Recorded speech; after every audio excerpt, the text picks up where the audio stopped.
What's going on, everyone? Alex Prime here, and today we're talking about Retro Studios and whether or not they are in trouble and potentially shutting down.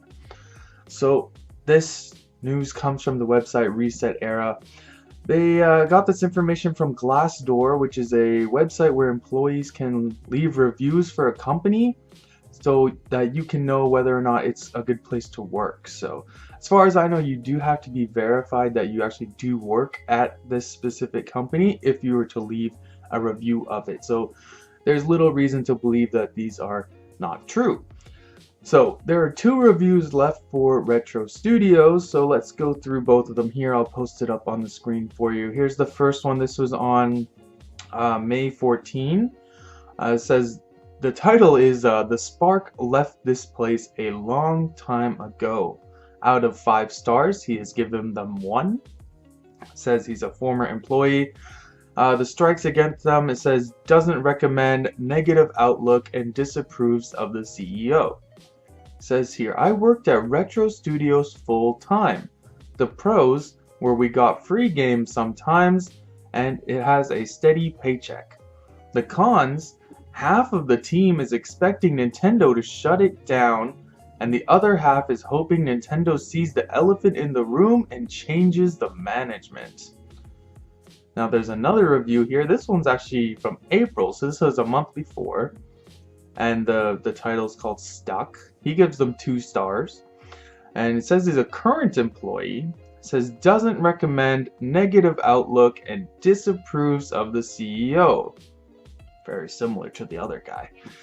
I have been working at Retro Studios full-time for more than 5 years. The pros, you get to be part of the Nintendo family and get a consistent paycheck. The cons is upper management is seemingly unwilling to seek out help in areas where they are ill-equipped. The Peter principle is apparent throughout most departments. Unpaid overtime and little to no empowerment. So just a little summarize of the Peter principle. Basically, it's when someone gets promoted to a position that they're basically not equipped to do simply because they excelled in another area and they just kept getting promoted, and now they're in a position where basically they don't know what they're doing. It says here, advice to management, radically increase transparency, add systems to enforce accountability of upper management, and ask for help, to be open to constructive criticism. So from both of these posts, it seems like there is some sort of management issue at Retro Studios. We've seen some articles in the past where the management and the employees at Retro have been conflicting. They've been having issues, and that's a lot of the reason why Metroid Prime 4 is being handled outside of Retro Studios now. So it does seem like the CEO thing is a problem. The upper management is not working well over at Retro Studios. Now, the whole part of them shutting down, that remains to be seen. I don't think so. Nintendo will probably just at some point change out the management.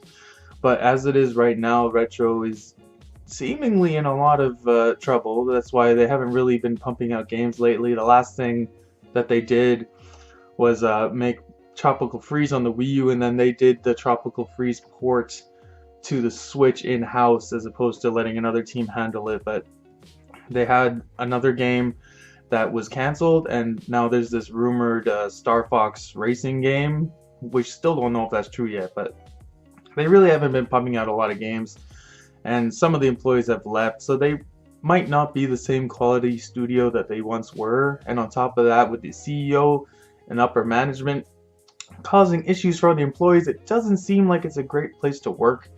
Now, this is only 2 reviews from 2 employees, so it's hard to tell if everyone feels this way, but when you see stuff like this and you see the slow output of games from them and how a game was cancelled, like, these things kind of add up.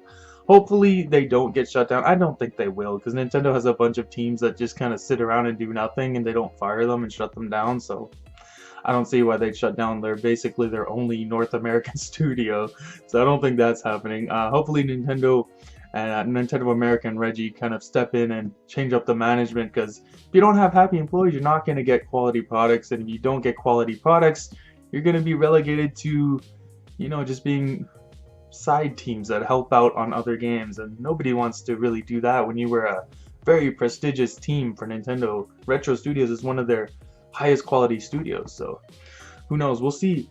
People, let me know, comment section below, what do you think about this? Retro Studios, do you think they're in trouble? Do you think this is fake news?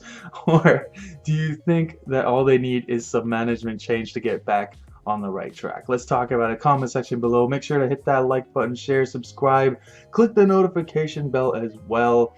This was Alex Prime, and I hope you had a great time. Bye.